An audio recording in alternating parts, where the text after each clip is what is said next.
आज मैं देश और दुनिया के लोगों को बताना चाहता हूं कि मांस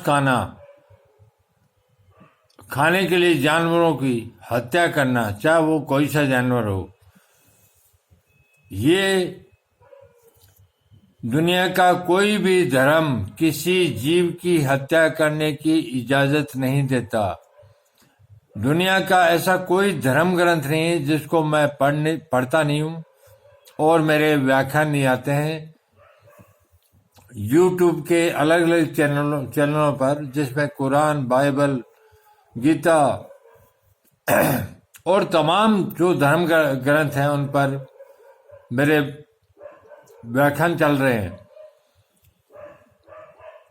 इस्लाम के अंदर भी, पवित्र कुरान में भी ये दिया हुआ है। मक्का की दीवारों पर लिखा है कि मुझे, कौन कहता है? अल्लाह, कि मुझे खून और मांस के लोथड़े नहीं चाहिए, ये मुझ तक नहीं आती, तुम्हारी परहेजगारी आती है।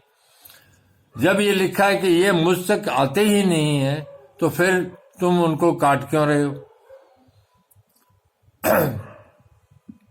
इसी तरह से दूसरे धर्मों के अंदर भी लोग मांस, मच्छी इत्यादि खाते हैं, तो कोई भी धर्म या नबी इसकी इजाजत नहीं देता।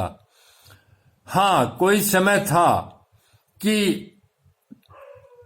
ये सारी चीजें मनुष्य अपने जीवन को बचाने के लिए करता था।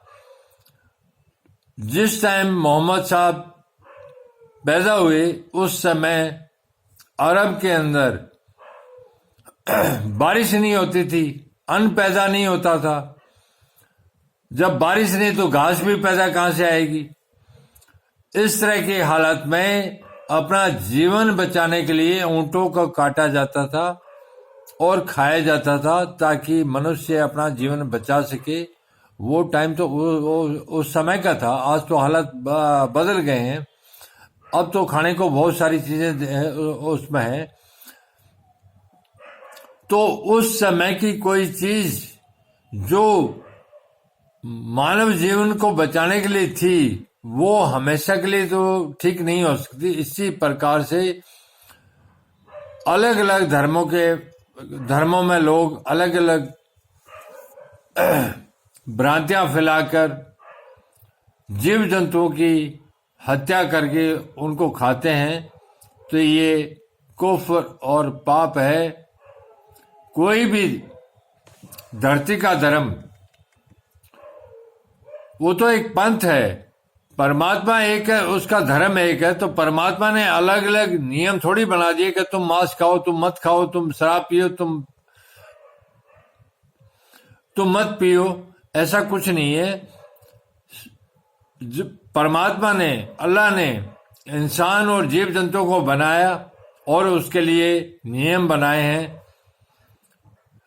तो उन नियमों के खिलाफ चलने वाले जो हैं, वो शराब भी पीते हैं, मांस भी खाते हैं। लेकिन धर्म और शास्त्र और किसी नबी या पैगंबर को बदनाम मत करो और भ्रांतियां मत फैलाओ।